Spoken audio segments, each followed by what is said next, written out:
Hey there again, hope you're doing well. So this is just a quick video on how the Samsung QN95A, LG G1, Sony A90J, Panasonic JZ1500 and Sony X95J come across in the UK TV showroom of a premium retailer. They show how the three main competing TV technologies of OLED, Neo QLED and full array local dimming look to the store visitor. But the questions are, which comes across with the best picture and which actually has the best picture? So starting with the Samsung QN95A65 Neo QLED, it has good blacks but the colours are a little unnatural. Reds look a touch too orange for example, and while it certainly gets very bright, highlights can look a little underwhelming and less brilliant than some of the overall dimmer OLEDs. The LG 77G16LA OLED blacks are not true black in a lit space, since the screen reflects its surroundings, so the OLED claim to fame of perfect blacks isn't really true in reality, for most people who don't have a blacked out cinema room at least. Now all the TVs were filmed in their original positions using the same standard video mode of my Samsung S9 phone. I didn't check or change the picture mode of any of these sets and don't know whether any were calibrated, so could only assume the store set them up and fed them with demo material to show off their strengths. That said, there clearly are distracting reflections visible on many of them, from the lighting and several other TVs in the showroom.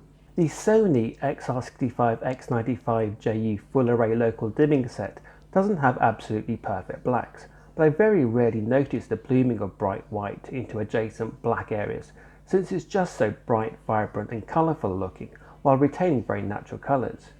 If you don't deliberately look for flaws, it has a very engaging image, to me more so than the OLEDs or Neo QLED, and because the picture is so bright and engaging as a whole, my eye isn't distracted or drawn to any particular aspect of the picture. Some TV reviewers focus on how individual frames of a movie look, but just like watching the slow-mo guy's footage is interesting because that's not what we ever see. That analysis can be a bit misleading in my view, since it's not the way you perceive real-world content either. I was told that a Sony rep was in the store that day and saw him cleaning the A90J screen, so we could expect the Sony TVs in particular to be set up performing at their best.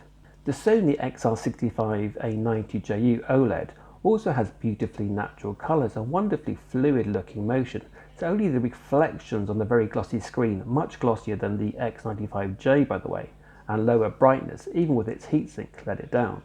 Finally, the Panasonic TX55JZ1500B OLED has a beautifully natural looking picture with lots of detail and pop. It's engagingly bright for an OLED, even at 55 inches, but like the other OLEDs, has quite a reflective screen, so again the blacks never look jet black in an environment with lighting. So to conclude, it seems to me the technology has to sacrifice either perfect blacks or impactful brightness. So if you find daylight-like brightness important to your enjoyment of content, then go for an LED. If on the other hand you find a distraction of the occasional small bleeding of light into dark areas of the picture too off-putting, then go for an OLED.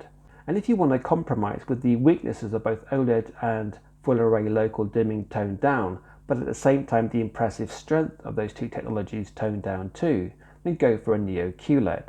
It's the best of both worlds, or worst of both worlds depending on how you look at it. Feel free to leave your take in the comments below, but for now, thanks as always for watching, and to my subscribers, and I'll see you next time. Bye!